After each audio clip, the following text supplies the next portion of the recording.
Yo, if you don't know, this your boy Johnny Famous, and you know in the street it's like, what Johnny doing? What I'm doing today, we representing the Hill, Saratoga the Hill. Right. You already know Prospect Plaza, Main, yo. I have to tell this story right here, man. God has blessed me. This is one of my favorite dudes right here. If you don't know, he goes by the name of Cool B, aka B Original.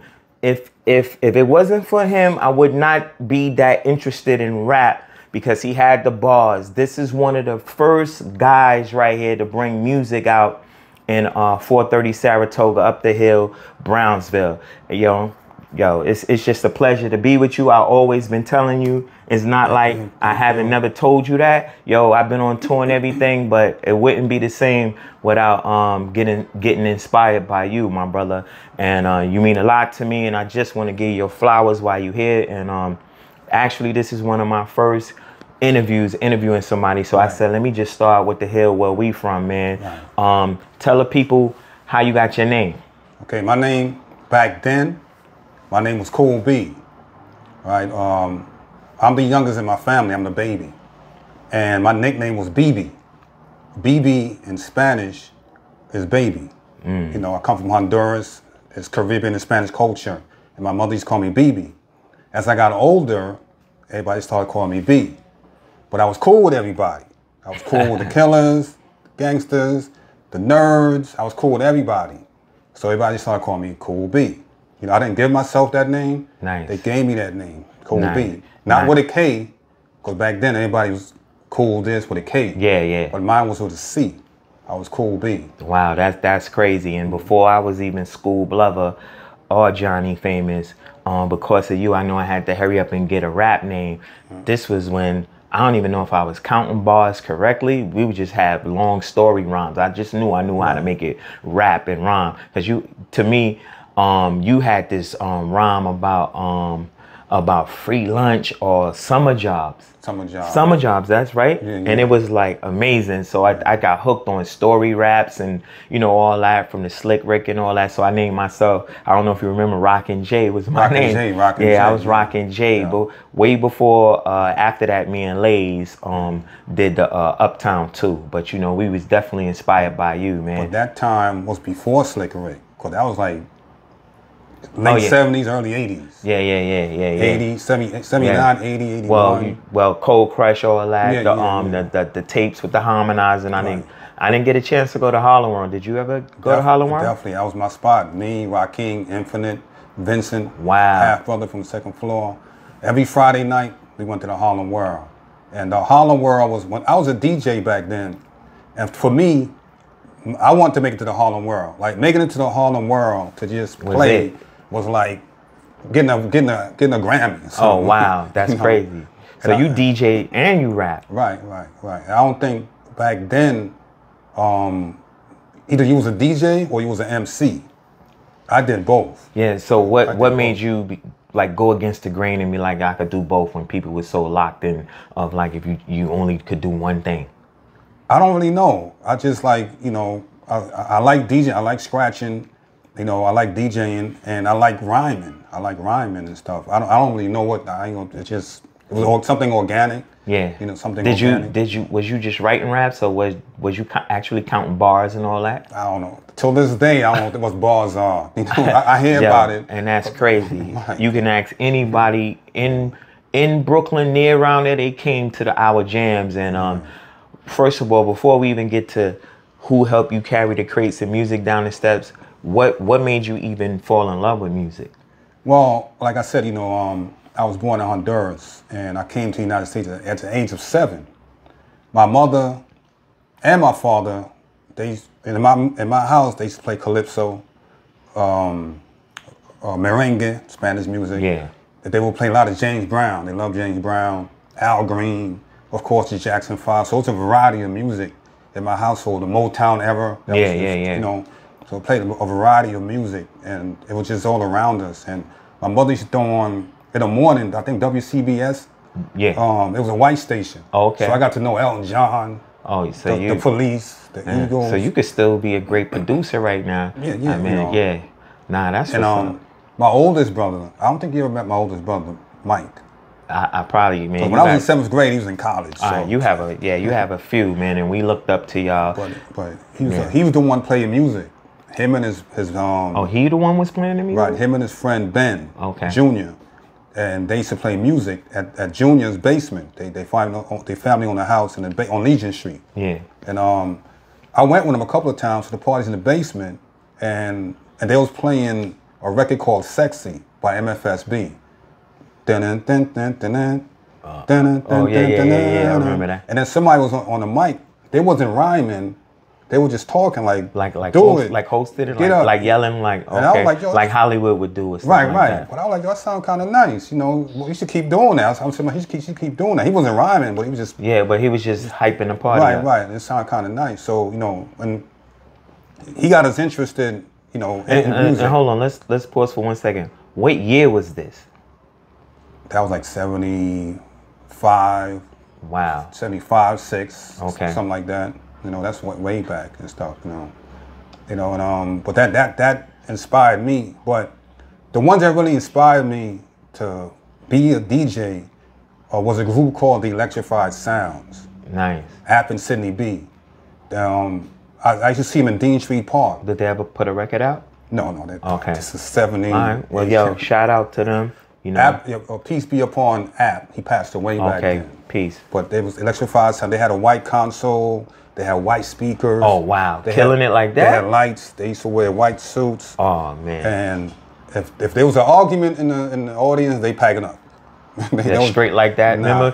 Remember, you messed the records up. You gotta get behind the rope and all that. So where would you say? I mean, you from that era. Where would you say hip hop kind of like started in your eyes? Well, definitely the BX in the Bronx. Okay. You know, cause back then they was playing music in Brooklyn. Grandmaster Flowers, Fantasia, Charisma Funk, Kick the Coffin. They was playing music, but they weren't doing the funky beats. In the Bronx, they were playing the funky beats. Yeah. In Brooklyn, they were doing a lot of R&B. Yeah. Okay. Because I remember going to the... Yeah, you had to dress up to go to the clubs and all that? Well, I didn't go to the clubs. I was too young at that time. Oh, okay. But there was a club on Pickett and Saratoga. I think it was called the Phase 2. Oh, wow. And there was one on Wisco Manor. I think that was on Eastern Parkway in Utica. Yeah. And I used to see the flyers and stuff. They were playing, I was too young. So you give it to the Bronx. That's hip hop as far as hip hop. That was like the cocaine era and all that. When everybody say blow and all that. They used to play the funky beats. You know, the James Brown, funky drummer. Yeah. Breaking Bells and stuff like that. They used to play the funky beats. In Brooklyn, you know, Love Is a Message. Yeah, Love Is a Message and R&B and all if you that. had $1 million, I wouldn't give the rest. And I Love Is Free and all that. They used to be doing a hustle contest. Rest in peace, DJ Lance. And all that. He was heavy with that, man. And they used to do the hustle They used to have hustle contests. Yeah. Remember Hugger from Kingsborough? Yeah. Big Hugger. Yeah. He used to be hustling. And I remember he was battling. So it was a dance called a hustle, really, and the bus stop. You know that little two-step line dance we used to call that the bus stop. Right. But the hustle was big back in them eras. It was a dance. It was a record called "A Hustle" by Van McCoy. Yeah, do the hustle. And I remember Hugger had a battle. It was a dude in Brevoort, Joe Bell. I don't know if I'm dating him, Joe Bell. Brevoort. We talking about Brooklyn. And he used to hustle with 2 women. Yeah. He was nice. That's that Chicago shit. He used to hustle with 2 women. He was nice and stuff, you know. But did you know how to hustle? Was you a dancer? I was young. I was young at that time. So don't me. I started dancing and then the rap. And me and Shamik and all of them, we was pop locking. Well, I tried to break dance back then. Me and I used to hang out with St. Mary's. Peace be upon him. Yeah. And we used to go to jams and stuff. And he was nice at it. He was dancing too? Yeah, he was nice at it. And I started doing a little bit of break dancing and stuff. But still, I want to be a DJ. Yeah. And freestyling was out too. It was a dance called like you freestyle like you get in somebody's faces like almost like you suck or whatever. Yeah. And I used to do that with Shamik and then that moonwalking. Shamik was nice too. Yeah, Shamik pieced the Shamik from 430. So now let's get to now you interested and your brothers got the music. Now you playing music around the way. So what made you say, let me bring some music downstairs? Well, like I said, I was the youngest, so it wasn't up to me. My brother Richard. Yeah. And Roy. My brother Roy. Richie D. Roy was Easy Roy. And Roy used to go to Westinghouse. Okay. And he graduated early. He had like about 16, 17, graduated. He went to work at McDonald's on 34th Street. And he used to come home with, everybody that worked there was from uptown. Yeah. And they brought him, he used to come home with Funky 4 tapes. Oh, wow. You know, it was a Funky 4, not the plus 4 more. Oh, wow. It was Shy Rock. It's the first female MC I ever heard. Big up to Shy Rock. Yeah, and Lil Rodney C, Keith. Yeah. Jazzy J, Jazzy Jeff. Yeah. And somebody was on the Echo Chamber, I forgot, in the Breakout Baron. And I heard their tape. And on the other side was the Grandmaster Flash tape. Yeah. You know. And them tapes was everything, right? Yeah, back then. Them tapes was everything, man. All the harmonizing and all that. Yeah. But once I heard the Funky 4, I was like, yo, man, you know, I want to do this. I want to be rap. I want to rhyme, and I want to DJ and stuff. And I remember going to my brother Richard. You know, we have different fathers, but his cousins live in Queens. Yeah. And, you know, I thought I was nice. Yeah. On the tables. So I went to Queens, his cousins, and there was some light-skinned pretty boys. All their friends were light-skinned pretty boys. and in the basement. And they was getting busy? Them dudes, I thought I was nice. Yeah. Them dudes, I was like, oh, man, these dudes ain't nothing, man. They got on them table. I was like, nah, I won't get on. Oh, wow. I had to step my game up. So you stepped it up? Yeah, because them dudes was nice. I ain't gonna front. Wow. Bring it back home to Brooklyn? Yeah. And if you watching, if you ever been outside back in the days, this is the brother, one of the brothers that's responsible for bringing that music outside. You get dressed up with your Pumas, can't pass the rope. Me and Lays was called Uptown 2. We couldn't wait for you to turn the music off, do our little harmonizing with the other people up the block. You had Zip and Zap. Who else you had up the block? Okay, well, let me shout out the Plaza DJs. Yeah, shout them out. Yeah, Waco, Chinaman, peace be upon him. Yes. T-Hall. T-Hall, Zip and Zap, of course. Yeah. It was a brother in 1765 named Busby. Yeah. I forgot his first name, but he was nice, and he passed away at a young age. Of course, Wiz from our building. Yeah, big up to Wiz. Cool Kev, Master D. Yeah, Master D. I call him Tree Breeze. Their nephew now, he got the torch. Okay. Their little nephew, I forgot his name, Kim, pardon me. Yeah. But he got the torch and he running with it. Okay, big up. We want to big, if I forgot anybody, pardon me. But these are the ones, see the Hill is known. When they step out the Hill is real, big up to B.I.G. who bigged us up. You know, remember them brothers on the hill up in Brownsville? Yes, he was right across the street. Right, we all saw him. Yeah. Peace be upon him too. Big up to the Bazemores. Right. Yeah. But before, everybody now knows the hill is violence. Yeah. But before the violence, we had fun. Yeah, we had fun. We played baseball, played football, played basketball. Yeah, PAL, and I want to big up you, your brother, and all of them, because when I was younger, we had something to look up to, which a lot of the kids don't now. Thank you, Mr. Fire Truck. I know, right? We in Brooklyn, y'all. Yeah, we in Brooklyn. Anything goes. I had the window open because it was cool. But anyway, Fire Truck want to be heard. This is hip hop. When we play music outside, Fire Truck come through.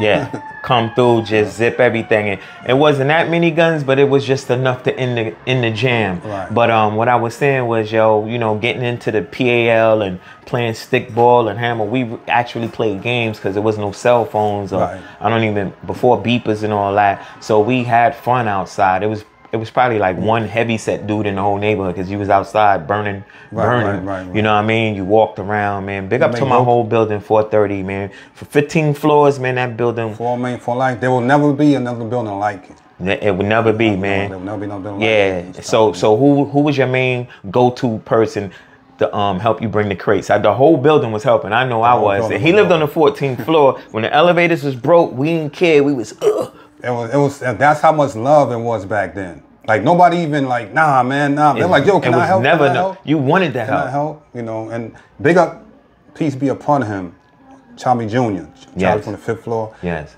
He used to keep a shotgun. I wouldn't say it back, but I'm saying it now. Yeah. He used to keep a shotgun in the mailbox. Yeah. In case anything. Yeah. Nothing happened. Yeah. But he kept a big sword up to off. Madman, his brother. Right. You know what I mean? Yeah, man. But when sometime the elevator broke, we had a lot of crates. A lot of crates. We had the big speakers, ass kickers. You never had to worry about no help, man. I never saw that. People was volunteering. Yeah. And we live on the 14th floor.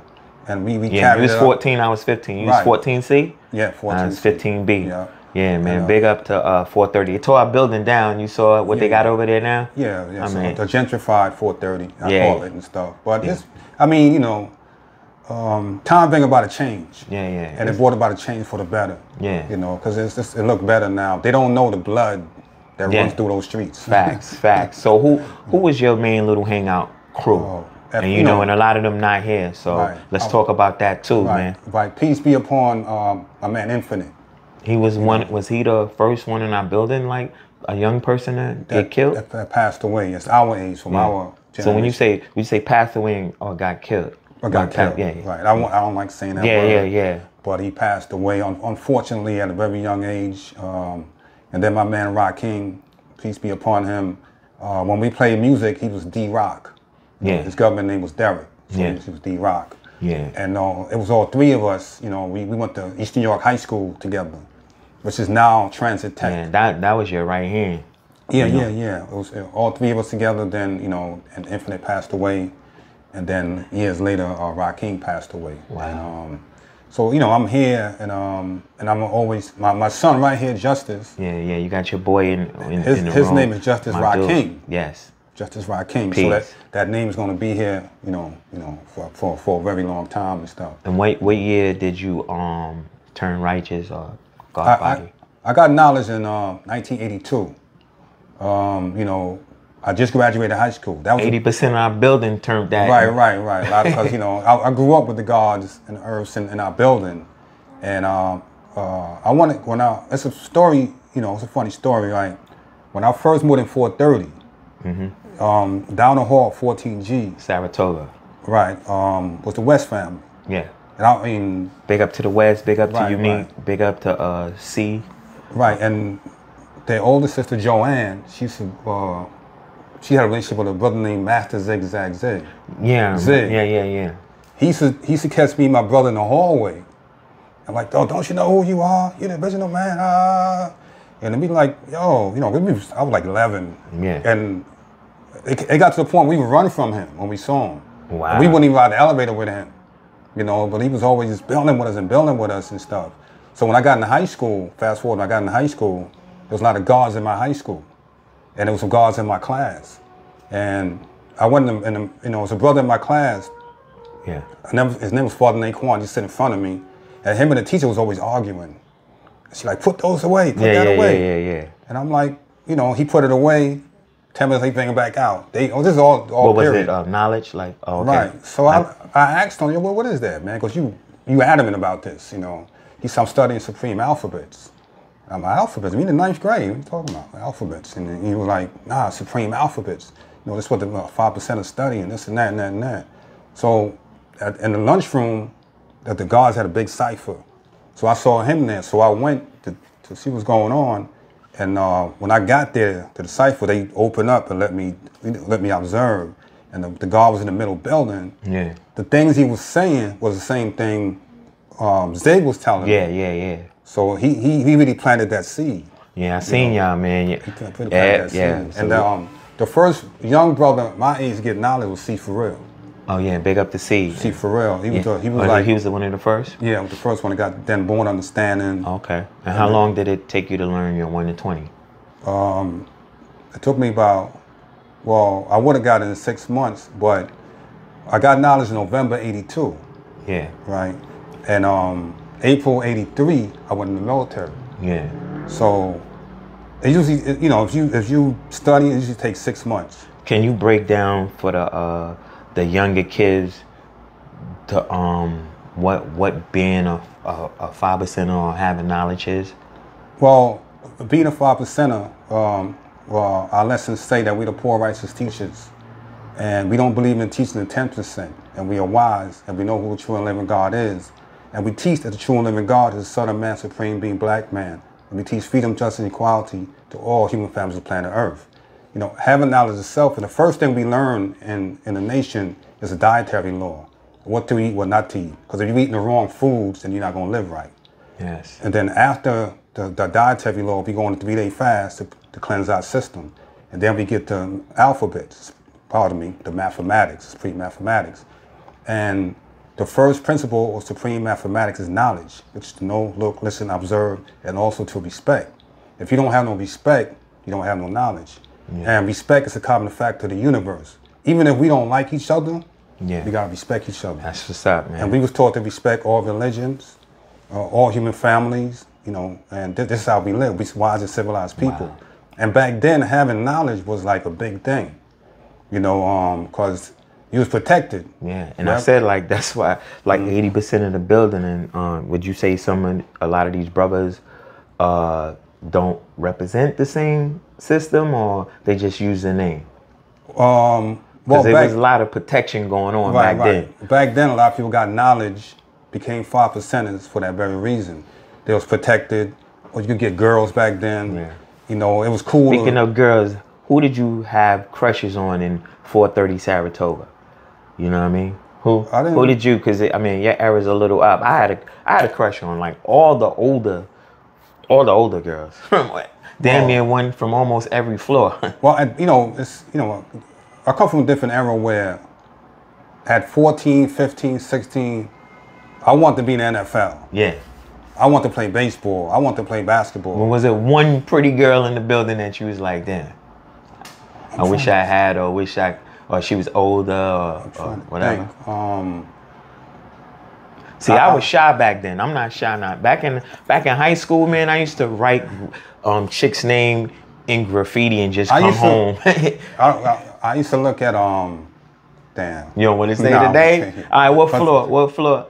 You don't even want to say that. Because I used to, you know, me and Sweet People together. Oh, okay.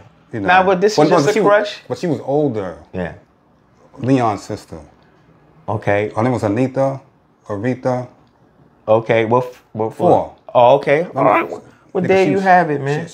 Forget about it. Oh, okay, back then. Okay. I was young. And this is when the chicks, we had the flare leg pant, the bell bottoms, and all that, man. Yeah. So wow, that's crazy. So now you outside, you DJing, the crowd loving you and everything. Was you getting hyped? Did you feel like a rock star back then? No, I didn't feel like a rock star because, you know, I wasn't in the Harlem world. Like the Harlem one, you made to them Harlem world. Okay. This is because we didn't care about the features. Did you feel like you was one of the best around Brownsville, Brooklyn, or whatever? I felt like I was one of the best. Yeah. Okay. I mean, you gotta feel that. Yeah. If you're in rap and you're not thinking you're like one of the best, then you might as well not do it. People might say otherwise, but so we didn't have phones and So how were people coming to the party? What did you do? Well, everything was word of mouth back then. Even when I went to jams, like I remember one time we heard Frankie D from Marcy. Yeah. You know, that's a DJ, because back then every project had a DJ. And Frankie D and Tony G was a Hispanic brother. They used to play in Marcy. And I don't know how we got the word in Brownsville. They jamming in Marcy. We walked to Marcy. Yeah, that's crazy how the word got out, right? Yeah. So you just brought up something with Spanish. What do you think Spanish people was a half and half a part of hip hop, like I think Fat Joe said? Or, no, like what's your story behind that? I don't think they were half and half. You know, I think they're more like 25%. Because I remember the first one, like I said, Tony G, that was his name. And I remember the Cold Crush DJ, Charlie Chase. Yeah. Ruby D from the Fantastic Five. So you saying they were there, but you saying they weren't in the majority. Oh, so you agreeing with Fat Joe, like they were there? Yeah, but they weren't the majority. Okay, but they was there when it first started. Well, when it first started in Bronxdale in 70, 71, I wasn't there.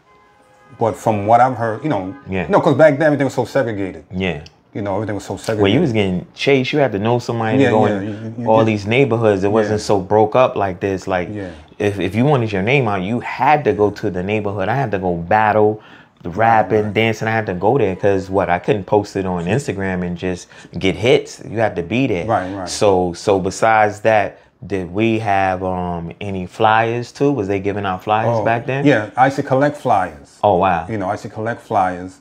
And when I used to go to East New York High School, I used to take the A train. And every Friday at Broadway Junction, this is in Brooklyn, Broadway Junction, got the L train, the J train. Different people from different high schools was crossing paths. Wow. So the people giving out flyers. This is, later on, it became Street Team. Yeah, later. I mean, back then. Right. They were just giving out flyers. I don't even remember people giving them out. I just remember like maybe they was posted somewhere and you had to read it. But they just give them out. I used to collect them and put them on my wall. Wow. And I always remember Disco King Mario. I used to see his name. I never knew who he was. Because, you know, back then it was Flash, Theodore. Yeah. You know, but I used to see Disco King Mario. And a couple of years ago, I found out that he was like the foundation of everything. And, you know, and I copied, matter of fact, you know, I want to, you know, as a token of my appreciation, I want to give this to my brother. Oh, man. Appreciate you. What you got there, bro? These are flyers. Oh, wow. Original flyers that I made. So wait, you drew these back then? Yes, I drew them. And my man, Rock King, peace be upon him, his mother, Miss Davis, I used to draw the copy. Yeah. And she would take it to her job, make copies. Oh, wow. That's dope, man. You know? So this is the first one. This is the first one. What year was this? This is 1981. 1981. And, Friday, October 2nd, 1981. Matter of fact, tomorrow will be October 2nd. Wow. It'll be like 42 years. Wow. You know? Reggie Reg, DJ C, Cool B, Jazzy D. That was Rock King first. Before he became D-Rock, he was Jazzy D. Wow. And didn't Kid Brother used to rap too, right? Reg. Yeah. Oh, yeah, Reg. Oh, wow. Keith, he from 1765, Keith Watts. Yeah. Tony T. He had that voice, that baritone. Wow, voice. This is crazy, y'all. I don't know if y'all can see this right here. And this one got March 26, 1982. Wow. And it's up here, say do to do in 82. Yeah. Now the story behind this slogan from the Harlem World. See that one? Yeah. I think it was a New Year's Day or New Year's Eve. The Cold Crush was performing. And they were like, Grandmaster Cavs was like, we need a slogan for 82. And they, you know, people were saying different slogans. And somebody said, do to do in 82. And he said, yeah, we gonna do to do in 82. So I got that from Grandmaster Cavs. Wow. You know. This is crazy right here, man. So this is documented. Like, it's one thing to say you were there, but it's another thing to have documentation.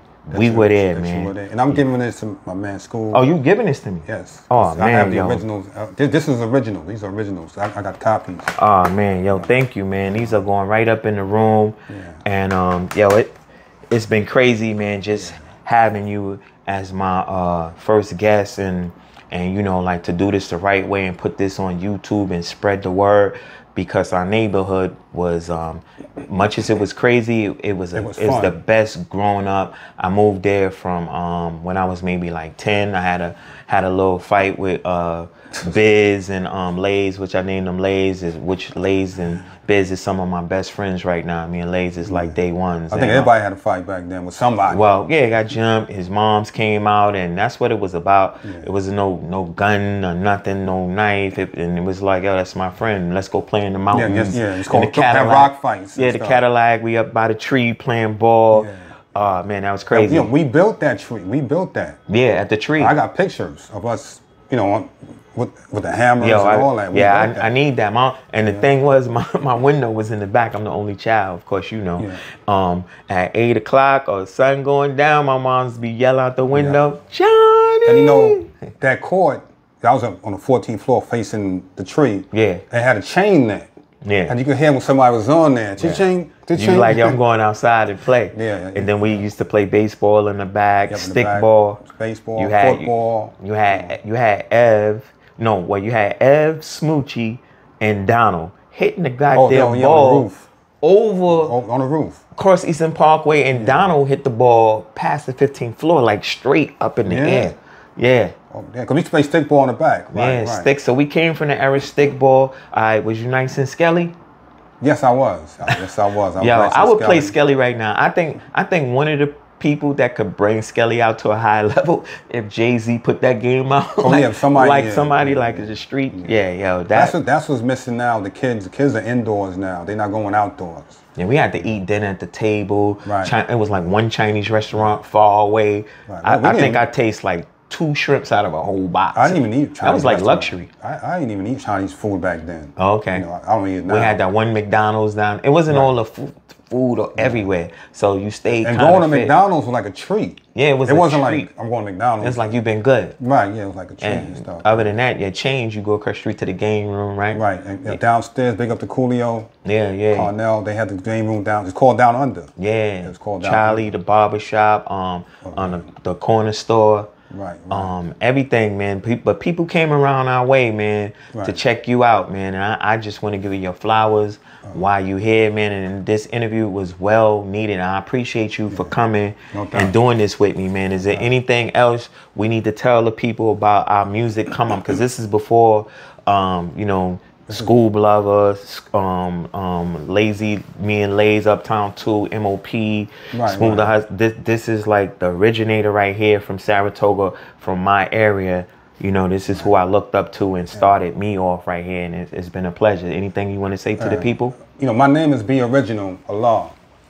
You know, it's Be means to exist, and original means first. And I was given that name. You know, once again, I didn't choose that name for myself. It was given to me.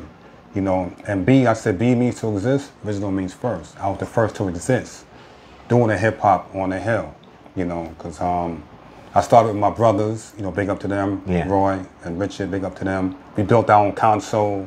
Facts, indeed. With my brother Rich, he was very instrumental. He wanted his system to sound clear and loud, you know. Not just loud, clear. Clear and loud. If it wasn't right, he'd take it, hold on, wait, he'd take it apart, put it back. Yeah, that's dope. You had the brothers and, you know, look up to, and I had no brothers and sisters, so that building, if you was the only child, that was a great building to live in. Right, because everybody was family. Yeah, they had your back. That's when you could pull a little young fella by his ear, go knock on the door, tell his mother, beat his ass. And your parents ain't getting mad. It was definitely the best come up that I had, you know what I mean? Even though, you know, I had to go to Thomas Jefferson, my zone school. So we went to school in groups back then, Brownsville, going to East New York. That's like, you know what I mean? Like, that was crazy. But I wouldn't change it for the world, man. No, I wouldn't change it for the world. That's the root of my civilization. That's how we say in our language. You know, it's the root of my. That's where I got the knowledge at. That's why I mean, you know, the hip hop. That's why I got hip hop. Everything, man. We going to Belmont, get our clothes. Going to Belmont. They go to the city, do what they do. Go dig a pocket, 3-card Molly. Let's try to remember. Let's go through some names while we ending this off in our building. That just people that had names. Let me shout out Prospect. Prospect, period. You know, the 1750, 1765, 1786. Because back then we was one. We wasn't no. You from that building, from that building. Everybody came to the same jams. We had the center jams in the center. When the first basketball tournament, those flyers, the first jam was free. After that was $1. And that money went to the basketball tournaments that we had in 82, 83, stuff like that. Went to the basketball tournaments and stuff. But back then, we was all one. It wasn't no, you from there, you from there. Playing in the tournaments and all that. Big up the whole Prospect Plaza if y'all watching, man. Big up MOP. They was younger than me. Yeah, big up MOP. Lazy Lays, of course. Yeah, you know, Billy Dan. You know, Trigger, you know, Trigger the Gambler, well, they Smooth the Hustler. Cross Atlantic. Yeah. Just everybody, like you said, man. T Hall, everybody. Just big up people that wasn't even in music. That everybody we just had fun with. From every floor down right now. Shout yourself out, and if you watching this show, just tag your name. And you know, I just had to do it one time. I don't want to be a person. You get all this stuff. And then you forget. No, I can't forget where I came from. This brother right here is the reason why I'm sitting here. Why y'all even calling me Johnny Famous or School Blubber. All the stuff I did with King is because of this brother right here and his family and my whole building. My whole building looked out for the younger people. And that's why I'm always talking to people and looking out, because it was that type of vibe, man. This is what Johnny doing, man. This is my first episode on Saratoga the Hill. Say no more, man. With my brother right here, Cool B, better known as Be Original. Right. And that Be Original, Be to exist. Original is first. I'm the first to exist in this podcast. So it all adds up, you know. But, you know, I want to big up the pioneers. You know, of course, Disco King Mario, Cool Herc, Grandmaster Flash, the Funky Four, Shaw Rock, the Infinity Machine from Queens, a brother named by Cypher Sounds, the Cold Disco Crush. Twins, Cold Crush, Fantastic Five, Spoonie G. I mean, you know, those are my inspirations. Love Bug, Starsky, all that. Hollywood. And big up my whole Cold Crush team, man. You already know what it is. I love Wu-Tang. But Cold Crush, my favorite group of all time. And Cold Chillin'. Because, you know, we popped off at Cold Chillin'. Everybody of course. over there, man. The whole crew, Marley Marl, I didn't even know. Kane, Biz, rest in peace, Biz Markie. I didn't even know about the Queensbridge. Coogee Rap. Until I heard the record. Yeah. I didn't even know about no Roxanne Shante. Until I heard the record. Fly Ty, Lenny. Yeah, man. So, yo, man, I'm just paying homage. Yo, Sean, I see you. Sean, Warren, Doin. Everybody, man. This was a dope interview right here, man. I appreciate you coming and giving me these original flyers. And I want to thank everybody that came to our jams. Yeah. Our jams never got shot up. That's right. You know, because one thing I want to do as a DJ was keep play the hits. Play the hits. Keep the party dancing. Yeah. Because I know there's other jams. Once they stopped playing the hits, started playing some other stuff, that's when the arguments started. The arguments. And we was out there heavy with the 40 ounces and all that. Everybody sharing 40, and you got your fly kicks on with the thick laces. And you know, we only did it for y'all fly girls. We love the fly girls, the girls with the nicknames on their shirt. So big up to every pretty fly girl from, you know, from our era when we was outside, man. We love all y'all, man. And like when you asked me, did I feel like a rock star? I didn't feel like a rock star, but, you know, we had the roped off. Yeah. And I'll be cutting up and stuff, and I look up, I see all the girls lined up. I'm like, you know, they're just watching me and stuff, you know. I'm like, you know. And this was something new. Yeah, this was something like, you know, I'm like, that. They watching me, you know. Yeah, and you was killing it, man. Yeah, you know, I wish you would remember that summer youth. I know, I'm trying to remember. Because I had books back then. Yeah. We had books of rhymes and stuff. Well, next time you find that inspired me crazy, man. That was a hell of a story right there, man. And I got the storytelling from Grandmaster Caz. Yeah, see? You know, I'm a tag Caz in this, man. Yeah, you got storytelling from him, right? Right. What hold on, was it from the girl named Yvette? Yeah. He had a story about he went to a girl named Yvette. And I went to a Cold Crush for Harlem World, and they had a little intermission.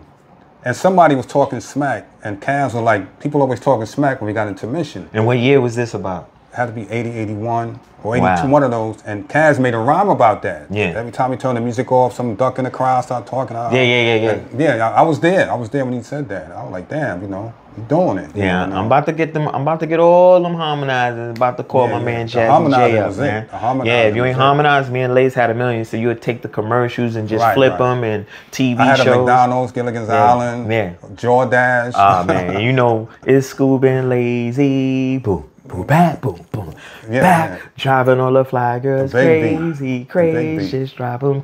But it's all inspired from you. Then you got inspired from Caz. So, yo, it's all love, man. Yo, hip hop, man. Saratoga the Hill, man. Love, man. Stay tuned and share this video. I'm gonna post it on YouTube and everything else, man. Thank you for coming out, man. You're welcome. I love you, my brother, man. Be original. I love the Hill. I love Brooklyn. I love hip hop. You know, and hip hop is universal now. Yeah. And back then, we never knew that this hip hop thing would be all over the world. Yeah. I see people rapping in Russian and I think he gonna come back. German. I think he gonna come back, man. I think so, man. You could do. It's so much stuff to do, man. Even if you're not rapping or the turn, it's something in there, man. And if you ever need my help or anything, I constantly told you that. So I ain't have to. This ain't no front for the camera. You could tell them how much I've been bigging you up forever. Right. Yeah, you know what I mean. I appreciate that. Yeah. You know, but I'm good. You know, I'm raising my kids. I got grandkids. But I mean, if there's anything you be like, you know, I'll be interested in that or whatever. Oh, okay. You know, just hit me up, man. I got you, man. Well, there's a place for everybody in this. Yeah, for sure, man. That's what it's about, man. And, each one teach one, and I came up on you, so I appreciate. You know, there's an audience. You know, because there's an audience that I'll be 60 in December. Yeah. You know, but there's an audience my age. Great, my brother. Thank you. There's an audience my age that still listen to hip hop. Because people be like, you still listen to hip hop? Well, it's different type of parties too. What else I'm gonna listen to? Yeah, but they don't do that with rock and roll and everything else. No. And you know, country music. Rolling Stones and the Beach Boys, they're like 80. They touring. Yeah, they still touring, but you know. And they be selling out. Yeah, like you know, Kane always said, man, they always saying we like old school. Like, you know what I mean? We have to change that narrative and change the name, man. We classic. It's classic That's music. all, because you're Classic gonna music. you're gonna be older way longer than you younger. And so, everybody gonna get old. Lil Wayne gonna get old. yeah, that's what I'm saying. Lil Boosie gonna get You're old. not gonna get younger. Lil Baby gonna get old. So when you older, you just done? Nah. Yeah. No, I'm double nickel, man. We still out here doing it. I heard man. Melly Mel spitting on what? Get about it. And he's fit. KRS-One? Yeah. Oh yeah, Everybody, man. KRS-One, can't nobody beat KRS-One. So respect that, man. And did you hear about the DJ Academic saying older people was dusty? So these are two older people, man. And I know he tried to clear it up and said on the ones he saw or whatever. But you know, man. But he don't know. Back then, there wasn't no MTV Raps, no BET, wasn't no hip hop. It was just the streets. Yeah, and we didn't have the same money on contracts and it, you know, like the internet. So you could make money even if you don't got shows. If you got $1 million or $2 million followers, they paying for your commercials. Slick Rick, Rakim, KRS-One, they lyricists, great lyricists. Yes. But they didn't make as much money as this Snitch 9 dude. Yeah. You know, they ain't make as much money as, you know, Lil Wayne and you know, or Nelly or so on. But they great lyricists. Yeah, but that's why I appreciate, man. Big up. No disrespect to none of them. Yeah. But I'm just saying, back then it was different. And big up to LL for Rock the Bells too. You know what I mean? Because he keeping that hip hop alive much as he can, and that's one man doing a lot, man. Yeah. So yo, big up to hip hop all over. We love all y'all, man. Yeah. This is what Johnny doing, man. Right. This episode is called Saratoga with a Hill. We love hip hop. No old school, no new school, just one school. That's right. Peace. Peace. Unity. Peace.